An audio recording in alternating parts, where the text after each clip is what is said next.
Hey everybody, my name is Paul Esden Jr., aka Boy Green. I'm the New York Jets digital reporter for Heavy.com. We're here for front office view, baby, and it's draft day! Yes, sir! Booyah! And I'm here, of course, with former NFL general manager Randy Mueller, a former executive of the year and the like, and he's going to bring some verve, some juice to the show as someone who was once in that chair several times. And let's bring him in. Randy, happy draft day, my friend.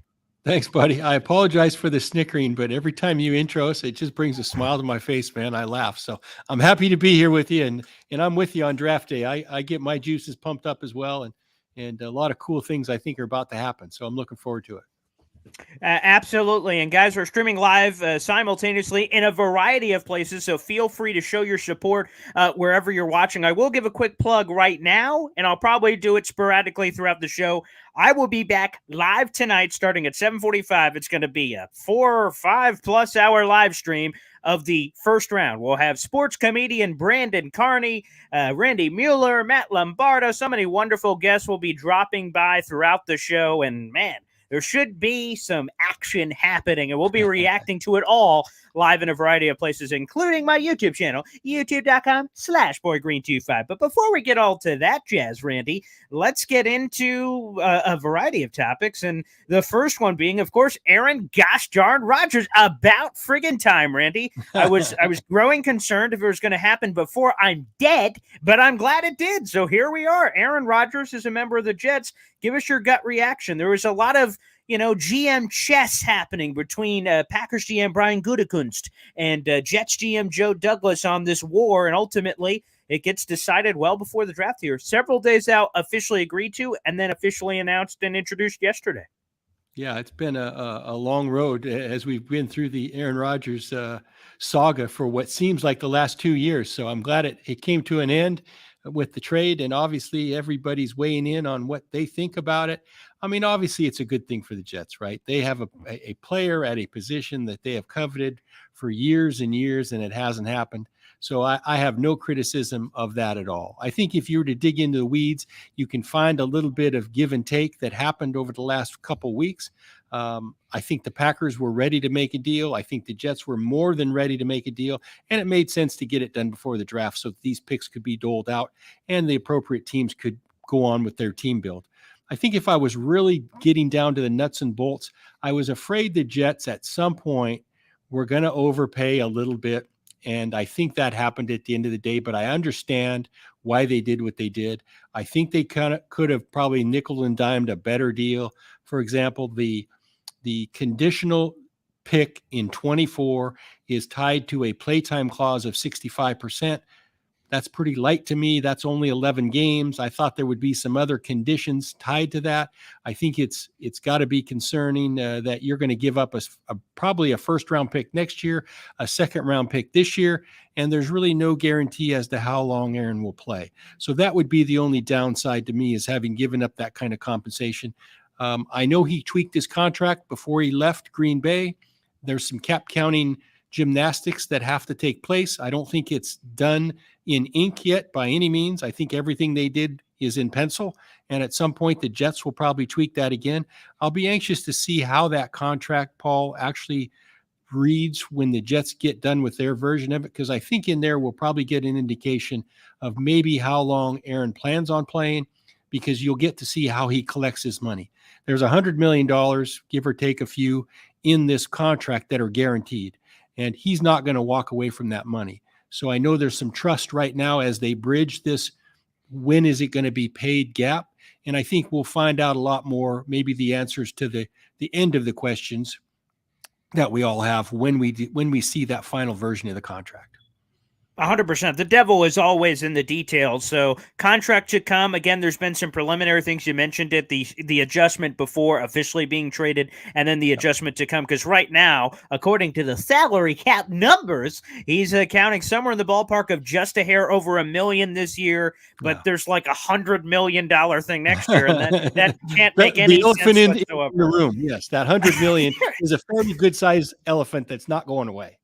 100%. So we will see how that continues to develop here. But I'm interested in getting in the weeds with you because Joe Douglas revealed, of course, Joe Douglas, the general manager of the Jets, head coach Robert Saleh, and then Aaron Rodgers himself have been doing obviously a ton of media since his trade was officially announced yesterday in a variety of locations. And seemingly, if you follow the breadcrumbs, you're picking up a bit more detail in each interview because people are asking different kinds of questions. Joe Douglas revealed a couple of things that were the last straw, the final details that they were arguing about. And I want to start in a place we haven't even mentioned yet, and that's tonight, which the first round, there was a first round pick swap. The Packers jumped from 15 to 13, and obviously Jets dropped back 13 to 15 as one part of several layers of this trade.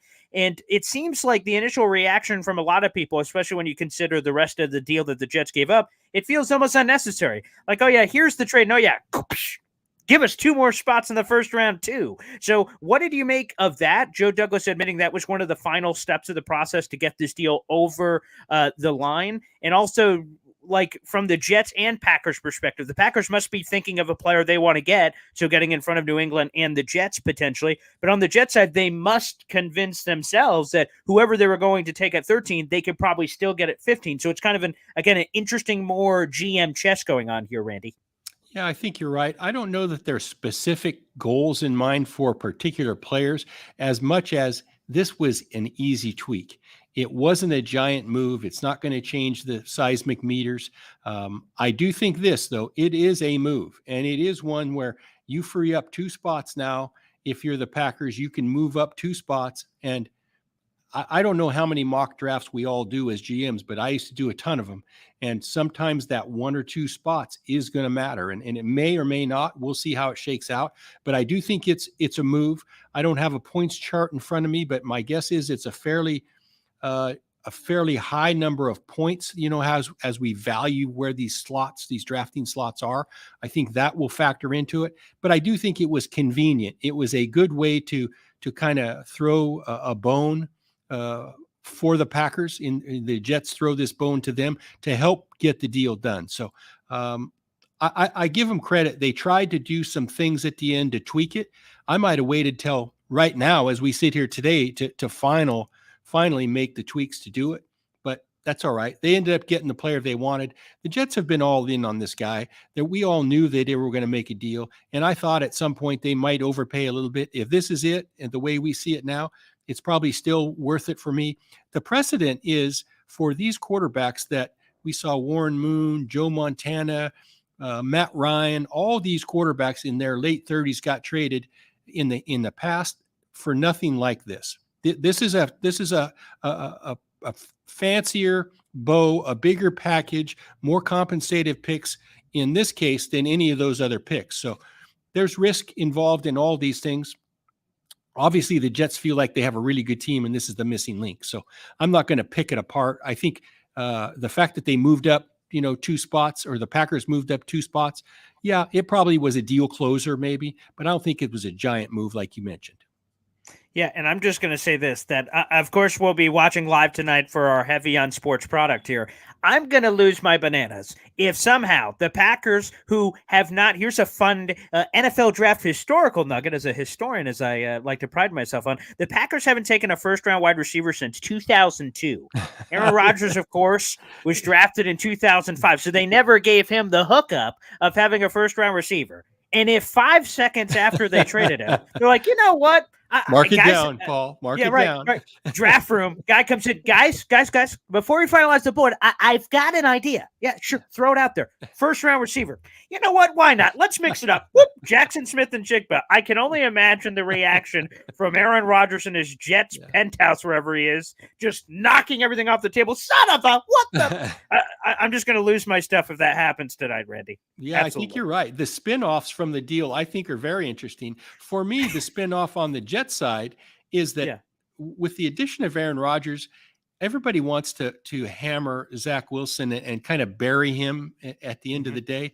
I think this is a good move for Zach Wilson. I think it's on a lot of fronts going to help Zach Wilson. I really genuinely think the Jets front office thinks that he's still going to be a player down the road. I really do. And I concur. I'm not one of those that because of some things he said and the little things that transpired last year mean that this guy can't be an NFL quarterback. I think him playing behind Aaron Rodgers takes all the pressure off him. He'll never have to think I should be playing now. My pride is okay. I'm backing up a Hall of Fame player now. So all of a sudden that the attention goes to me first round bust to me learning from a Hall of Famer. So I think there's benefit there for Zach Wilson as well. So this trade will spin some tentacles off. Like you mentioned, what are the Packers going to do with that pick? And the Jets, in my opinion, now can I think there's a lot of other options the Jets could have picked as a quarterback. Always there would have been, to me, an elephant in the room if Zach Wilson was on that team, because he wasn't going to be happy playing behind certain players.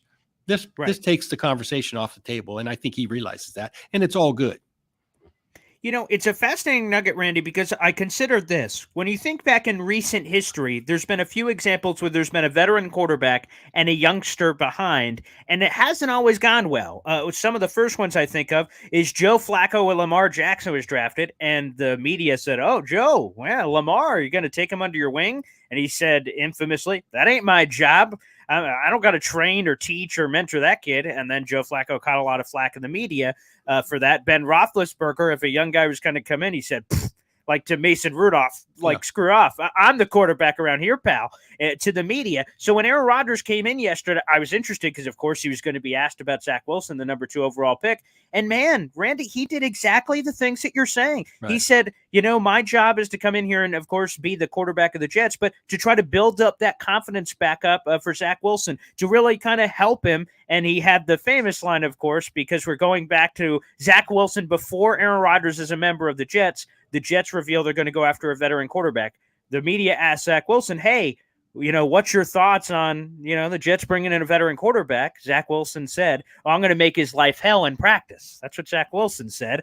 So fast forward to now, Aaron Rodgers is asked about Zach Wilson, and he said, he may make my life a living hell in practice, but I'll make his life heaven off the field, saying that he's going to, again, do everything in his power. So he just seemed to hit all the right notes, Randy, as opposed to some of those other quarterback situations before. It put a lot of that to rest. So it's a fascinating point by you.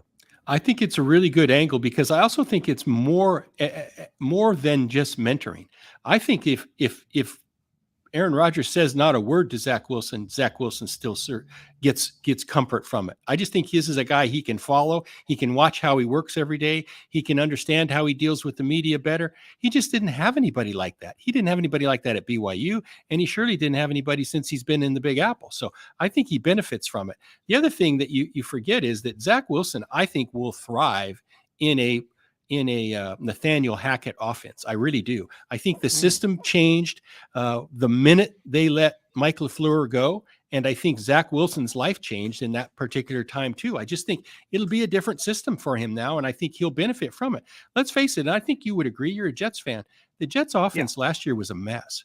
I mean, we can blame all of it on Zach Wilson if we want, but there were a lot of times, and I watched the film, where I would see players not in the right place. The ideas that weren't designed well. Not only was execution shaky, effort sometimes was crazy, and this is just on offense. So I think the whole thing needed a revamping, and now they do have I think a chance with the future of Zach Wilson, and at the same time they've got the future handled right now with Aaron Rodgers. So I think it's a good move. Additional question on that, Randy. Is there a way to put the genie back in the bottle? And what I mean is this. It seems like the Jets have kind of come out and said it, even if not so much in direct words, that, man, we really probably should have had a veteran quarterback as soon as Zach Wilson was drafted. So we both competed and actually had someone like that in the room. Of course, the Jets did not have that. Zach Wilson was anointed the starter almost immediately, and we all saw what happened. And now they're trying to do the reverse time machine of saying, okay, Zach, take a reset, take a year, take 2 years, whatever this Rodgers thing ends up being, and try to learn. Can you do this reverse quarterback training? Is it too late? Is it never too late? What's kind of your perception of that with Zach Wilson and Aaron Rodgers? No, I don't think it's too late. I don't think it's a thing where the genie's out of the bottle and you can't put it back in. I think the Jets realized it when they made the deal to bring Joe Flacco back. Unfortunately, Joe couldn't play anymore. And so he could talk he could talk the talk, but couldn't walk the walk. Now you've got a guy that can actually talk it, walk it, play it, everything. So I think there's still hope for that, without a doubt. I think it's happened around the league too. And I remember, I'm a Seattle guy, so I remember what happened with Matt Hasselbeck and Trent Dilfer when they were both in Seattle. There was Mike Holmgren used to make a habit of replacing a guy, making him take a step back, whether it was in a game or for 2 or 3 weeks at a time. He built his quarterbacks a different way. And part of that building was to tear down. And part of it was to hold them accountable for things they did. If the Jets had any fault at all, it's that they didn't hold Zach accountable enough. I might have played Mike White earlier, often, and all the time, just to set that precedent. So they just didn't have that option. I've seen really good coaches do this to their quarterbacks. And the first answer that you get from a lot of analysts, especially quarterbacks, is, oh, you're going to ruin him. You're going to ruin him. No, you're not. He's going to ruin you if you don't do it first. So that's exactly the honesty I think these guys need. They need to be held accountable. I don't care if they're a quarterback or receiver or whatever. There's nobody that's not accountable. And the best ones I've ever been around are the ones that truly will look in the mirror and say, yeah, I need some time. I've screwed this up. I need a take 2 or a take 3. And I think that's what Zach's getting in this case. All right, last one here on Zach Wilson, then we'll get to the rest of the NFL. This is a overall NFL show, I'm sure, but come on, we got to get a little Jets action in there for Pete's sake. And I've seen it kind of floating around in the chat. So the Jets don't have to make a decision on Zach Wilson's 5th-year option until next offseason, so May of 2024. With Zach Wilson unlikely to play, obviously, because Aaron Rodgers is the starter, and the only reason he would play is by injury. What's your gut say on exercising that or not? What do you need to see, even from Zach Wilson as a backup, in terms of his receptiveness to learning and growing and all that, to accept the 5th-year option and say, okay, we're going to take this guy because we're just going to keep training, developing him. And sure, it's going to be 13, 15 million. Again, that's number's not locked into stone yet, but whatever that number is, it's worth exercising the option for just another year of team control. What do you need to see in a year that he may not even play a snap on whether or not to accept or decline that? The things that I would need to see, Paul, have very little to do with on the field with Zach Wilson.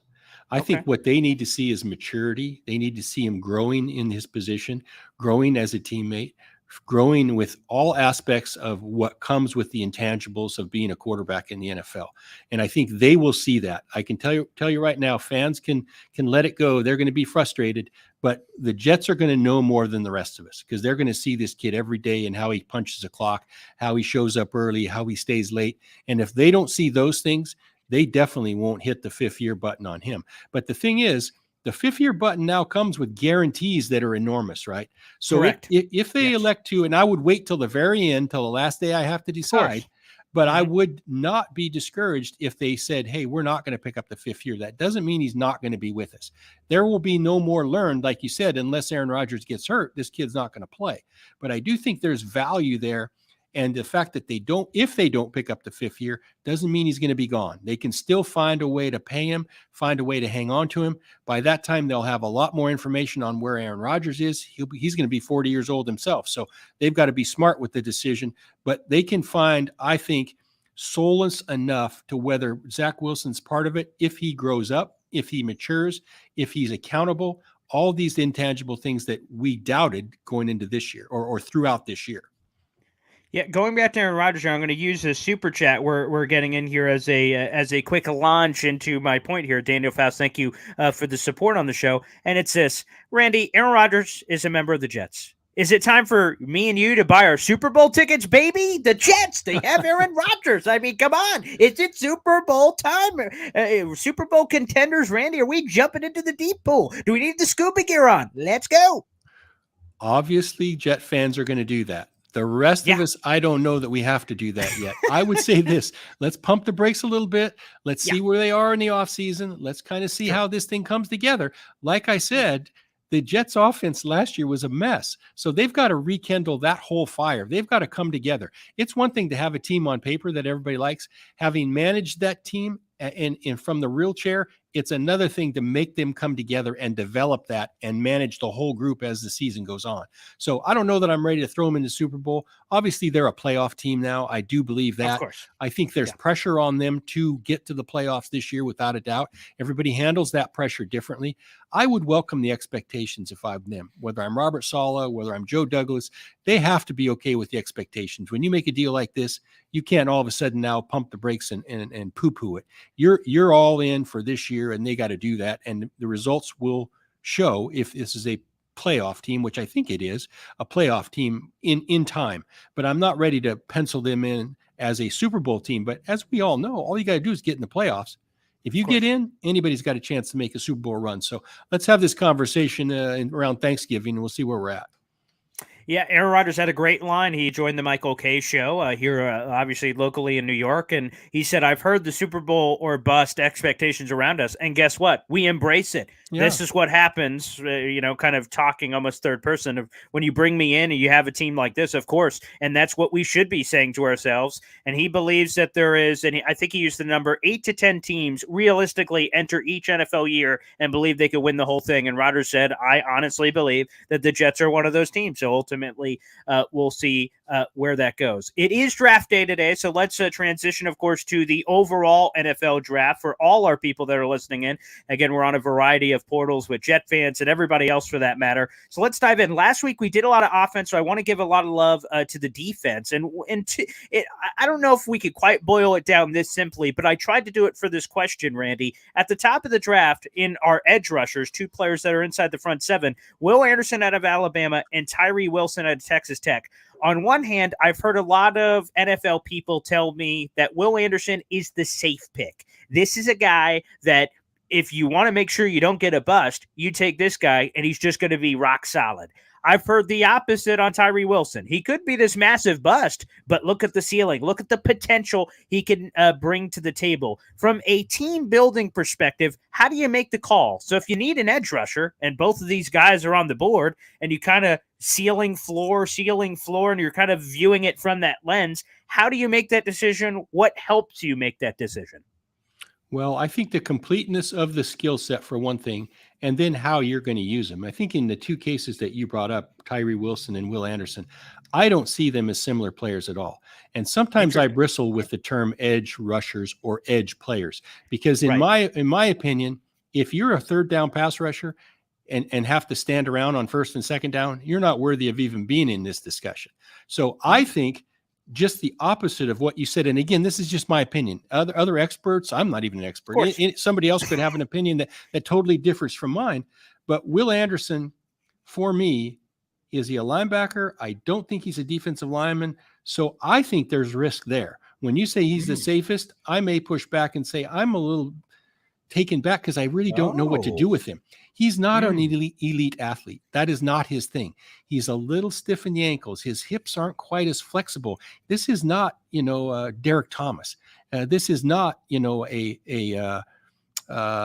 the A&M guy? Von Miller. It is not one of those guys. Yes, it's not one of those guys. So I think what you get with Anderson is you get a great motor. You get a guy that can rush under any circumstance. He can play in all in the schemes that you devise for him to get to the quarterback, but I don't know that he's going to make a ton of sacks out on his own, just beating offensive tackles. I don't see that because he's just not that kind of an athlete. With Tyree Wilson, I see a guy that's 6'5.5". He's 275 pounds. He puts his hand on the ground. He is a true defensive lineman. He's not an edge rusher either. That's not his deal. He may get some sacks, but it's through skills. It's through hand use. It's through getting an edge inside. It's through playing 5 technique and beating a guard, or 3 technique and beating a guard. He does it a different way than Will Anderson. So I see different guys. For me, I would rather have the Tyree Wilson skill set because it can fit on all 3 downs. He plays on first down. He can stop the run. He's heavy-handed. He can get off blocks. He sees into the backfield when he's taking on blocks. He plays on second down because he can do either. He's really not a third down, snap off the ball, get a great jump and get upfield rusher. That's not his thing. So I think he's more of an innings eater, a middle reliever, not going to have a ton of stats or sacks, but he's going to be a really good player. So that's just how I view those 2 as being different. But understand that Baskin-Robbins has 31 flavors for a reason. Everybody gets their favorite, right?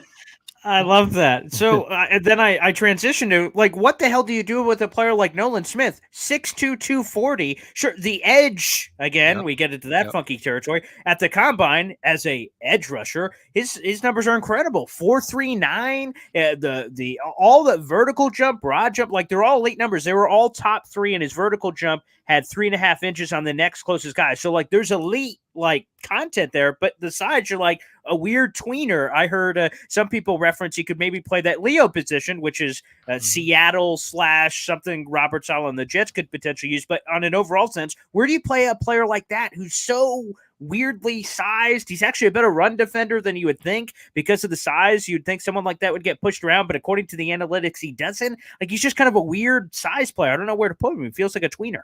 Well, I'm right there with you. That's a hard one for me. He's definitely falling in that category of being an edge rusher. But is he a linebacker? Is he a defensive lineman? I don't know what he is. And there are guys like that every year that I can't place because we don't really have a fit for him. So much of the front seven narrative is based on what they do on paper and maybe some numbers, and as you mentioned, an analytics side. But eventually they got to play somewhere in the base defense. So we can't always just say we're going to draft these sub rushers and yeah, they play 65, 70% of the snaps now, but what are we going to do on first and second down when we do need to stop the run? He's got to be able to go backwards a little bit too in pass drops. He can't strictly be a front, a go forward type of guy. So he's a guy that I really struggled with. And because of that, I didn't have him rated in my top 10, top 15 players, just because I don't know how to place him. I don't know what to do with the guy. So that doesn't mean somebody else won't like that flavor. It's just one that I struggle with because of the fit. I understand there's some numbers there, especially some testing numbers. I'll say this, over my 35 years in the NFL, I think maybe at least as many, if not more than most, mistakes get made with players like this, pass rushers that can't fit. I've seen it for years. I see these guys, they make flash plays in college and they come to the NFL and these big tackles get one arm on them and it's done. So I get nervous to just drafting edge or sub rushers early.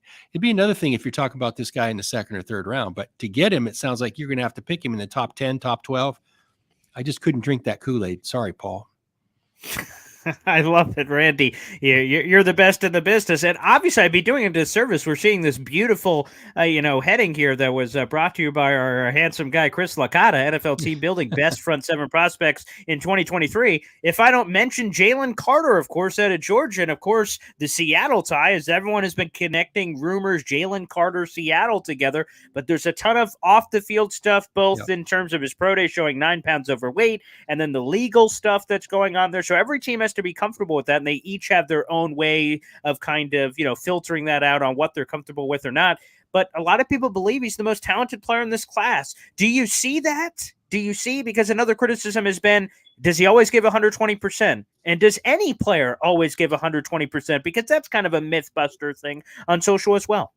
Yeah, no, actually, I do see it. And I, if you just watch the tape, Paul, and don't know any of the other stuff that you just mentioned, for me, he's the best player in the draft. He has rare talent on tape. He has all the tools to succeed in the NFL. He has the intangible part that has everybody doubting. But if you didn't know that, his size, his explosive power, that elite athleticism, like I mentioned, he dominates at the college level. I saw him throw guards around like they'd throw you or me around, Paul. That's how good he is. I mean, he is really powerful. He gets his hands on people. He gets off blocks. He can rush inside. He can rush outside. Again, if I'm going on tape alone, I'm picking this guy. But I understand, and I'm not saying I would pick him first. I'm just saying on tape, it shows that I think he's the most versatile and best player in the draft, but there's a lot of caveats to that. And some of those that you've mentioned, some we've talked about on the show before. It does come down to each individual team and the dossier that they've built on this kid for the last 2 years. It's not just a legal problem that popped up. My question all along is this been a trend? Are there other things involved?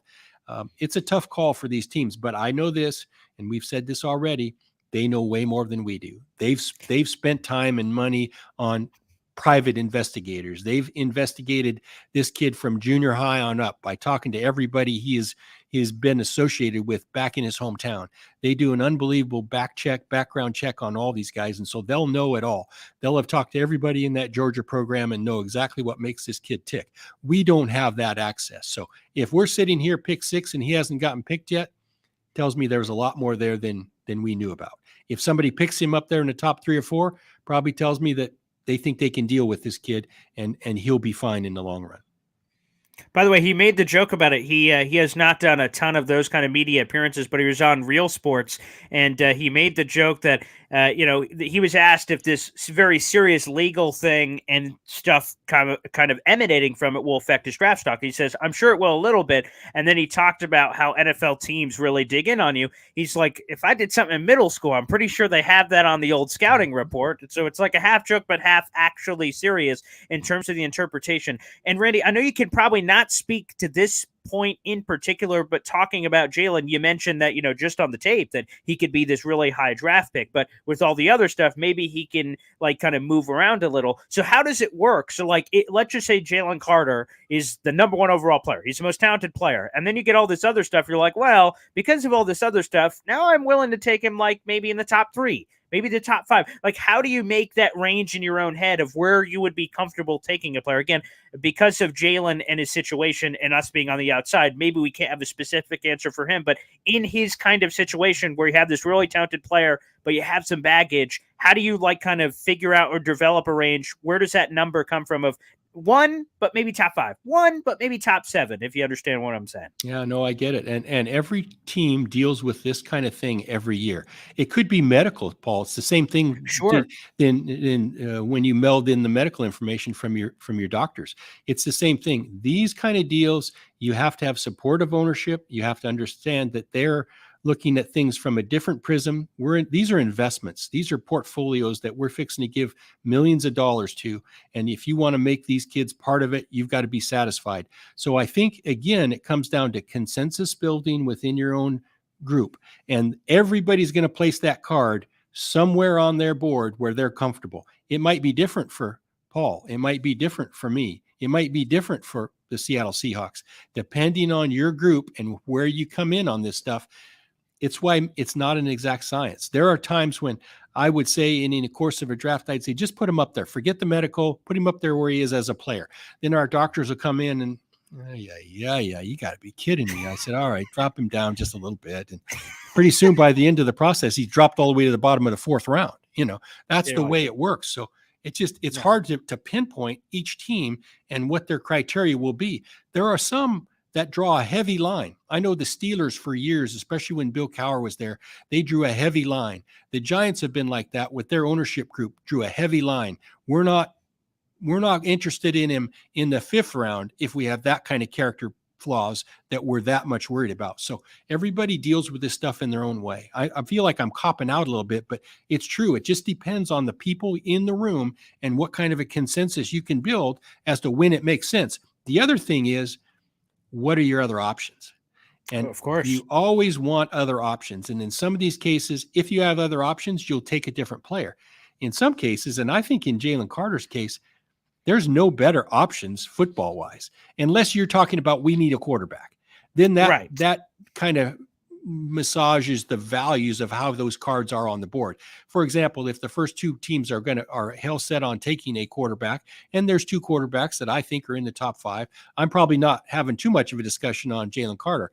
But you mentioned the Colts, Seattle, some of these teams that pick 3, 4, 5. They're going to have ad nauseum the Jalen Carter discussion for sure. All right. I want to get into this one because this one's always a pressing one with positional value. And I ask you this, Randy, are there certain positional groups that you just wouldn't take at certain spots? Obviously, we know Mel Kiper and running backs, off-ball linebackers, safeties, guards, centers. There's all kinds of variety of positions where some people are like, I love this guy. Well, of course, it's 15. I can't take him at 15. I've got principles, people. I can't be doing that kind of crazy stuff. Randy, is that a real thing? 100% real thing. I don't care what you say. You can try to pretend that it's not, Paul, but when you value these players, it's inherently in the back of your mind. And maybe not so much when the initial grades were put on these players by scouts and some by coaches, but when you put your board together, you have to ask yourself, when am I comfortable taking a safety? When am I comfortable taking a guard? And it's just I'm not destroying these guys and the fact that they play certain positions, but there is a value-based positional criteria here. It's the same thing when you're signing a free agent. I would never pay a free agent guard $20 million a year. Some people have done that. I just couldn't do that. My philosophy is different, but it's the same in drafting. I've never been one to draft a tight end or to put a tight end way up there high, because growing up in the business, I was always told and kind of learned the hard way is that a guy can be the greatest tight end ever, but if we have to scheme him to get him open, coaches are going to all want him, but then when they get him, they don't want to get outside their own scheme. So this guy ends up dying on the vine, and I don't care how good he is, we can never get him the ball. Yeah. There's a couple tight ends this year that I would make a case for that no matter what scheme we run, they're going to be valuable weapons on offense. So I think it depends a little bit on how good these players are, but for sure there's position viability that makes sense in a bigger team build. The kind of money we're going to spend at certain positions really reflects where they are at the end of the day in the draft as well. All right, let's get into the nitty-gritty here. It's draft day, for Pete's sake. So before we get to the GM Notebook, which has a lot of juicy deets, baby, before we get into all of that, Randy, I do want to get into some draft day shenanigans here as we kind of dive in. And first off, what's it like being on the clock? Fans are always curious. I'm in the middle of the draft day movie. I have to squeeze it in where I can now, doing all this work with the draft day stuff, and people on the clock sweating, going all over the place. What the hell are we doing? Like Bo Callahan dropping? Why is he dropping? Why is he still available? We can't take him. All kinds of craziness is happening, at least from our television world standpoint, or media rather, as we're watching like NFL Network or ESPN or what have you. What's it like actually being on the clock, Randy, having that pressure and seeing the Seattle Seahawks on the clock, or the Miami Dolphins, or one of these teams that you've been with before, and like it's you on the clock and the pressure's going 10 minutes, 15 minutes is on the clock, and you got to pick a guy? Well, it depends. I've been in a position a lot of times, Paul, where I kind of knew what was going on. I didn't really get hit with any surprises. And when the team in front of us picked, it was a relief. I knew exactly where we wanted to go. But I'll tell you the hardest part for a GM or somebody who makes these decisions, it's not necessarily when you're on the clock. It's those 4 or 5 picks in front of you. That's when the anxiety is highest. That's when you have no control over what's going on. And let's say you have 3 guys that are circled up on your board, and you want one of those 3 to fall 5 picks to get to you. And pretty soon one guy's name comes off and another guy's name. It is anxiety beyond anxiety because it's out of your control, right? That's normal. So those are the high-end anxiety moments. I find that once you're on the clock, your phone may ring in the first round because you have a little extra time with some request from another team, but never before has it just come out of the blue when somebody says, hey, what about this? Those deals have really been talked about ahead of time. So I don't think the pressure itself is felt when you're on the clock like it is those 4 or 5 picks preceding it. But if you've really done your intel, and nowadays everybody knows really for the most part, I think the days of the draft day conversation movie that you're talking about is, why is this guy falling? We all know why he's falling. Trust me. Everybody knows that. We've seen the Laramie Tunzel video. We know why he's falling. Trust me. That's not going to be a secret to any of us if this guy falls outside the top 20, So the intel is a lot better now. There are really no secrets anymore. So you've kind of done your homework. And I think that people would be surprised at how calm things are around once you're on the clock, for sure, but even around your pick for the most sake nowadays. I have to be honest, Randy. I didn't, as I asked that question, I'm just like kind of sitting here, like with my, awestruck, like, oh man, what's Randy going to say to this question? And as you were answering it, I'm like, you know what? I've been in that position. Every fantasy draft I'm in, I got 4 players on my board. I'm waiting. I'm like, come on, man. Oh, he's off. Or I get sniped. I'm like, son of a gun. Now what the hell am I supposed to do? No, those reactions are the same. For anything I do, 100%. I apparently went, wow, I know exactly how Randy feels. It happened to me last September. I got sniped. Where the heck did Breece Hall go? He went in front of me, son of a gun. Yep. Usually the reactions Unbelievable. in a draft room come from around the seats on next to the wall. It's friends of the owners, or it's Yeah. friends of some, somebody that doesn't know much about what's going on, and they see these things coming off and they just start to panic, right? They don't know that there's a plan. And I'm not being critical of them, but they just Yeah. haven't been in on the planning. So they don't know that once one thing happens, another option presents itself. So those are usually the reactions we hear from the peanut gallery. So, Randy, who's in that room? So we're in the war room. It's draft day. I assume, obviously, a general manager would be there, maybe an owner, some of the coaches, perhaps. But again, there's those we've seen. I'm privy, obviously, to the Jet stuff. So like the owner's son, some owners like, hey, Yep. rubbing elbows, that kind of thing. Like, how many people are in the room in some of your experiences? Well, it's usually dictated by the decision makers, and normally it's the GM, along with obviously the owner can have whoever he wants in there. But I've never restricted who we had in there. We've always had coaches. I want the coaches to be a part of it. I know some teams that don't even let their coaches come in there. They want them down the other end of the building, doing something else. I never really operated like that. I liked having those guys around. In fact, one time in New Orleans, Tom Benson, who obviously was our owner, and he tapped me on the shoulder once, and he was sitting right beside me. He said, Randy, does all this noise in here bother you at all? I mean, as the picks are going on, it's getting closer to our. And I remember telling him, Tom, I don't hear anything. What noise are you talking about? I was kind of zoned in, right? So there was nothing really that was going on that bothered me at all. But it clearly bothered him, all the shenanigans per se that were going on. So, I don't know. It depends on your mindset. I never was bothered by any of that, because it's like you've studied for this test for 6 months, right? 8 months in some cases. It cold. There's nothing really that's going to happen. That I'll tell you what did, I'll say, piss me off at times is when a coach would come in, would come in and start to question something on draft day. And I would shut them down in a hurry. Like, what, I heard this, or I don't want to hear it. You've had 6 months to come with what you've heard. Okay. Oh yeah. Out. That's enough. So that kind of stuff would set me off. Last minute bit of news that he heard from his neighbor who's a postman, something like that. I shut that conversation down right away. But 99% of it, I didn't mind. It's all part of a celebratory day for the franchise.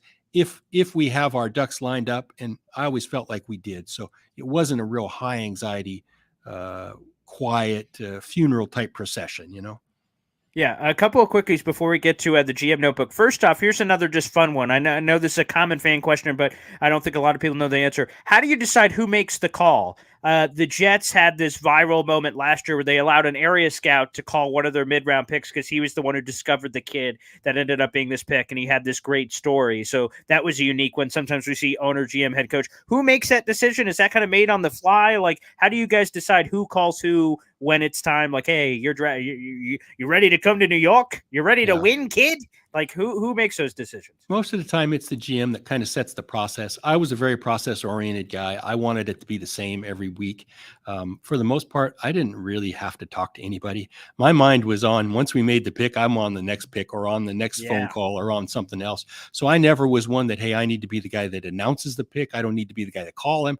We had a guy that was in charge of all that stuff that I would say, get this guy on the phone. He would get him on the phone, and eventually, after we drafted him, he would pass the phone to our owner or to our head coach. But me as a GM, my style was, he doesn't need to hear from me. He's not even going to remember my name. So let's just move on. And I can serve this team best in this operation if I just keep focused on what we're doing. Some guys love to be part of the moment, and pace around the room, and they've watched draft day 100 times. Would this shock you, Paul? I've never seen draft day. I've never watched it. I've never had any desire to see the movie. Maybe someday if I get really bored and older, I'll have some time, but I've never watched it. I've lived it way too many times. So I just feel like it'd be a letdown, Yeah, probably. That's probably true. Before we get to GM notes, is there a favorite draft day story? You've had so many, obviously, as you've just kind of alluded to and talked about. Do you have a favorite, or just one that you'd like to share on this special draft day? As a lot of young men are going to realize their dreams, they're going to get the call. The fans, of course, are going to have their strong reactions one way or another to tonight's festivities in the first round. Well, my really shenanigans stories come from teams pulling your leg within, that kind of interactions. Not necessarily with players, not necessarily with fans. I remember one year in Seattle that I got a call from I'll leave the gentleman's name out of it. But Okay. a rival team in our own division called me about a half hour before the draft and says, "Hey, Okay. nobody has your phone numbers. I've been trying to call you for 2 hours. I've had other teams trying to say they've trying to call the Seahawks, trying to get, they want to propose a couple trades, this and that. Nobody has your numbers. So did you not send your phone numbers to the league? We send our numbers into the league weeks ahead of time so that they map out a whole, that makes sense. Yeah. web of phone numbers.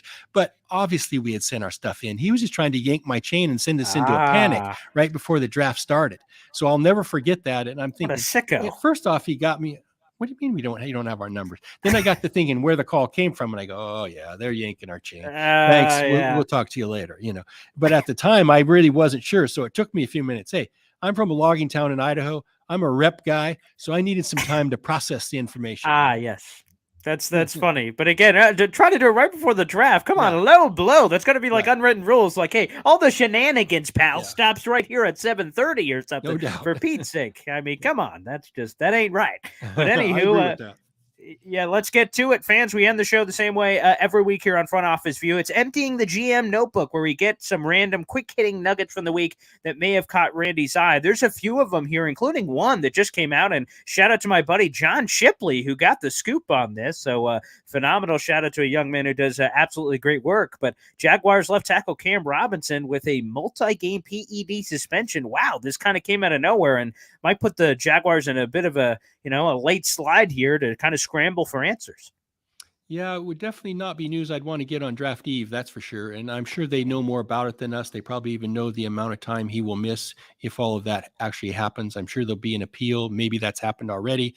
The Cam Robinson story for me is a little interesting. I don't think it's going to affect what they do necessarily in the first round, but I wouldn't doubt if they kind of reconsider maybe rounds 2 and 3 just a little bit, depending on the length of his of the suspension and how much time he's going to miss. Because what it does is it puts you on the hook for the next suspension being a giant one.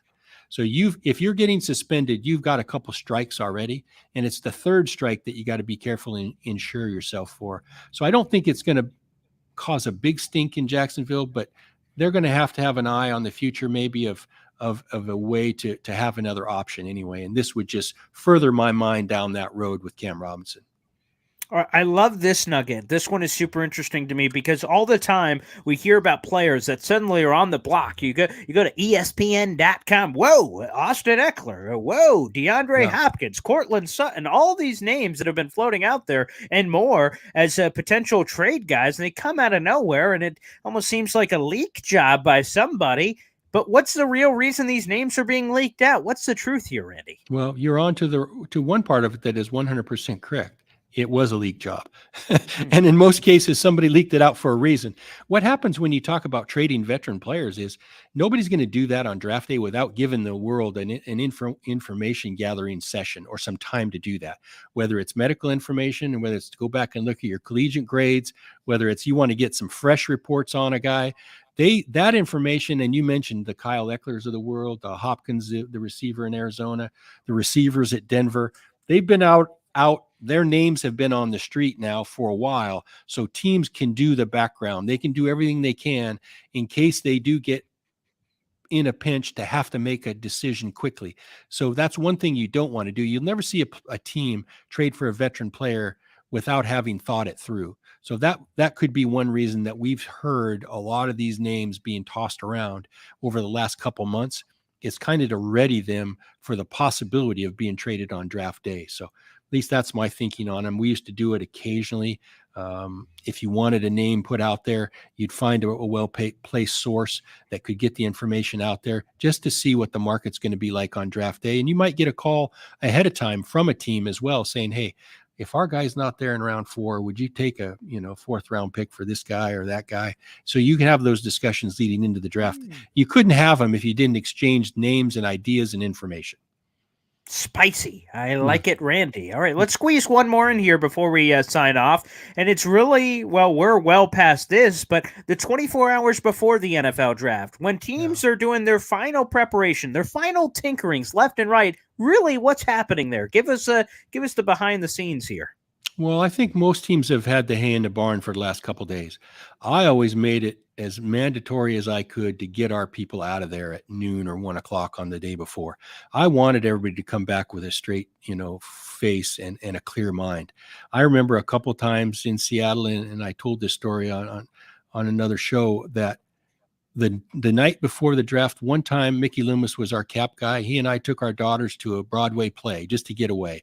Another time in New Orleans, I remember saying, "Hey, let's get out of here." Took a couple of scouts and we went and played 9 holes of golf just before dark the night before. And I didn't even take my phone. I purposely left my phone. You think the phone's ringing all the time? You think the world can't wait? I always found that I was more clear in my mind, more of a freshness to what I was doing if I could expunge everything for a few hours anyway. You're going to be trapped in that room for the better part of the next 3 days. So I always like to get away. I can't speak for others. Maybe other people are going to grind it till 10 o'clock the night before. That just wasn't me. And that's not to say that we didn't work hard. We worked really hard. But at times, I think you got to step away from it. And as a decision maker, I needed to get away from all that stuff for a while. It just helped me. And I thought it made me a better drafter, a better decision maker on draft day. Well, one of the best in the business. How else would Randy Mueller be here on this gosh darn show if he wasn't, making that kind of noise, obviously, right here on Heavy on Sports. Well, Randy, happy draft day to you. Happy draft day to all the fans. You guys have been wild this entire time. You guys are friggin' fantastic. And, wow, it's draft day. Randy, thanks for carving out the time for our weekly show, and doing it on draft day. It just has a little certain je ne sais quoi, if I will. Well, I appreciate it, Paul. Look forward to joining you guys a little later, maybe on the live show during the draft. So looking forward to it.